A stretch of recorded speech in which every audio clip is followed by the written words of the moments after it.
Hi, I'm Paul Barr, and I went to ISKL from 68 to 70. I started in the 11th grade, and I remember the first year that I went here, starting in September of 68, there were 3 seniors and 16 juniors, seniors being 12th, juniors being 11th grade. And we started the year doing correspondence courses because they didn't have the faculty to teach, and then they somehow got it together so that they actually arranged to have enough teachers, and we had typical classroom type education. My brother also went here, my younger sister as well, so there were 3 of us going to ISKL, and a lot of stuff went down. The riots in March of '69 were pretty scary, but one of the things that you pick up in a place like this is a sense of independence and the ability to take charge. So I was driving for the Red Cross as well. I had my license at the time. So while the curfews were on, I would drive people who were expecting to the hospital and the like because they couldn't get around otherwise.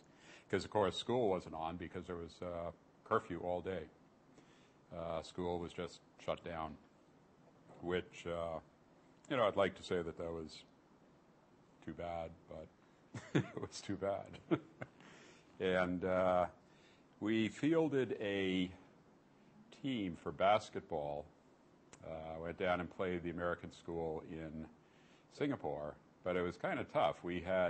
Remember, there's only 16 juniors and probably about the same number, total number in the high school, secondary school, maybe 50 kids. So it's kind of tough putting the team together, but we did. Unfortunately, there was an earlier account of the football team going down and, taking the cake. We didn't. We had a good time, though, because we stayed with the families of people at the American school, and it was good exchange. Back then, Kuala Lumpur was much smaller. The only high-rise building really was the AIA building, and it was a much different way of life. It was a much more, slower pace, more of a genteel. And it was, of course, we went to school in the old Sultan's residence, and that was interesting in and of itself. Nothing was air-conditioned, so all of you today, think back on those days.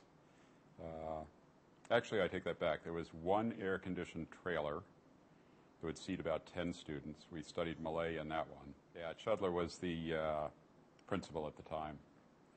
So all in all, it was really pretty amazing, to come from schools that I had gone to previously in other countries where there would be, 600, 700 people in whatever school I was in, to a place where the school was just starting, as you know, in '65.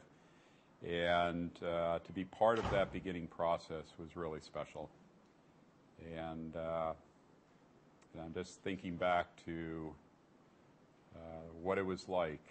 There was an office building across the road, and we used to go in and I don't think they minded, but we would use their cafeteria, things like that. It was, again, off behind the National Bank. I'm sure you all have seen pictures of that. And if I think of anything else that's particularly, there was a lot of stuff that was, we would play local schools in basketball as well, but that was really the only competitive sport that we engaged in. We didn't have the people to do anything else. So I was, in '70 I headed out, I went down to Australia, but I have very special memories of Kuala Lumpur. Not only the school, but of life itself.